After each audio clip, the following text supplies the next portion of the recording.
नमस्ते। आप सभी का स्वागत है खुशी व्रत कथा चैनल में एक बार फिर से। आज मैं आप सभी को बैसाख की चौथ की कथा सुना रही हूँ। तो आइए शुरू करते हैं। किसी गांव में एक विधवा माता और एक उसका पुत्र रहता था। बेटा गायों को चराकर अपना लालन पालन करता। उसकी माता 12 मास से चौथ माता का व्रत करती थी। वह हर महीने की विनायक चौथ को चूरमे के 5 लड्डू बनाती। उनमें से एक चौथ माता का, एक गणेश जी महाराज का, एक गाय का निकाल कर दान करती। एक बेटे को खिलाती और एक स्वयं खाती थी। एक दिन बैसाख महीने की चौथ थी। बेटा पड़ोसन के घर गया और वहाँ चूरमा देकर पूछने लगा। तब वो बोली, आज बैसाख की चौथ है इसलिए मैंने चूरमा बनाया है। तेरी माँ तो हर चौथ को ही बहुत सारे लड्डू बनाती है, पर तुझे केवल एक ही लड्डू खाने को देती है, ठंडी बासी रोटी ही खाने को देती है। लड़का उसकी बातों के बहकावे में आ गया और अपनी माता से बोला, माँ तू तो चूरमा खाती और मुझे सिर्फ एक लड्डू देती है, इसलिए तू ये चौथ माता का व्रत करना छोड़ दे। माँ ने कहा, बेटा मैं तो ये चौथ माता का व्रत तेरी ही सुख शांति के लिए करती हूँ, मैं ये व्रत नहीं छोड़ सकती। इस पर बेटा विदेश जाने लगा। तो माता बोली, बेटा यदि तू मेरे से नाराज होकर विदेश जाना चाहता है तो ये माता जी की आंखें अपने साथ लेता जा। तेरे पर यदि कोई संकट आ जाए तो चौथ माता और विनायक जी का नाम लेकर इन्हें डाल देना, तेरा संकट दूर हो जाएगा। लड़का उन आँखों को लेकर विदेश चला गया। रास्ते में उसे एक खून से भरी हुई नदी मिली जिसे पार करना असंभव था।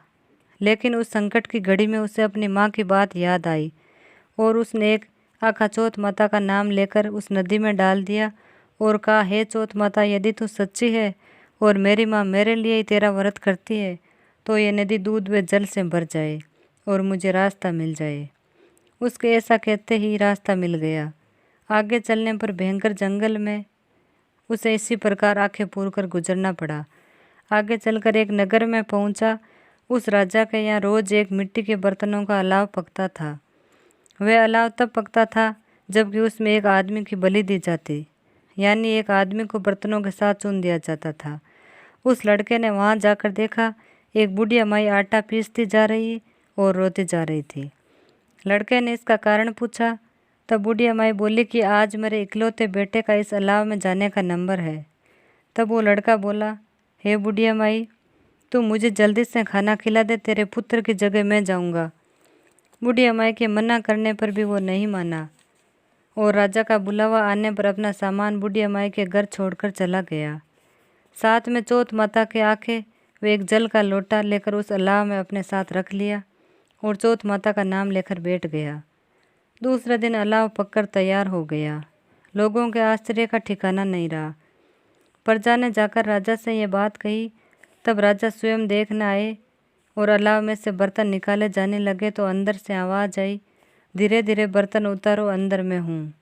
सभी प्रजा आवाज़ सुनकर बोली कि तू अंदर कौन है, कोई भूत प्रेत है या कोई देव। तब वो लड़का बोला, कल जिस लड़के को तुमने अलाव में चुना मैं वही लड़का हूँ। लड़का बाहर आया। बुढ़िया माई व राजा के पूछने पर उसने कहा, यह सब चमत्कार मेरी चौथ माता व विनायक जी के व्रत का है। मेरी माँ मेरी सलामती के लिए करती है। उन्हीं के प्रताप से आज मेरा ये भयानक संकट दूर हुआ है। राजा को विश्वास नहीं हुआ। तब राजा ने 2 घोड़े मंगाए, एक पर स्वयं बैठा, दूसरे पर लड़के को बिठाकर उसके हाथ पैरों में जंजीरें बांध दी और कहा, यदि तेरी चौथ माता सच्ची है तो ये जंजीरें मेरे हाथ पैरों में आ जाए। लड़के ने चौथा आँखा पूर कर कहा, गणेश जी महाराज, आप ही मेरी रक्षा करना। इतना कहना था कि भगवत कृपा से उसकी वे जंजीरें खुलकर राजा के हाथ में जा गिरी। राजा, रानी व प्रजा ने चौथ माता का चमत्कार अपनी आंखों से देखा। उसी दिन से वे चौथ माता व विनायक जी के परम भक्त हो गए। राजा ने अपनी राजकुमारी का विवाह उस लड़के के साथ कर दिया और बहुत सारा धन वैभव देकर उसको विदा किया। अब वे दोनों वर वधू अपने गांव पहुंचे तो लोगों ने जाकर बुढ़िया माई को बताया कि तेरा बेटा बहू को साथ लेकर आ रहा है।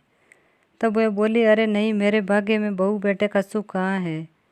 वह ऐसा कह ही रही थी कि दोनों जने उसके पैरों में गिर गए और बेटा अपनी माँ से माफ़ी मांगने लगा और कहने लगा, यह सब चौथ माता की कृपा है कि आज मैं तेरे सामने खड़ा हूँ। इसके बाद उसने सारे नगर में ढिंढोरा पिटवा दिया कि सभी सुहागिनें बेटे की माँ हो सके तो लड़कियां भी चौथ माता का व्रत करें, हो सके तो पूरी 12 महीने की 13 चौथ करें, नहीं तो 4 बड़ी चौथ करें, नहीं तो 2 चौथ तो अवश्य ही करें। जय विनायक जी की।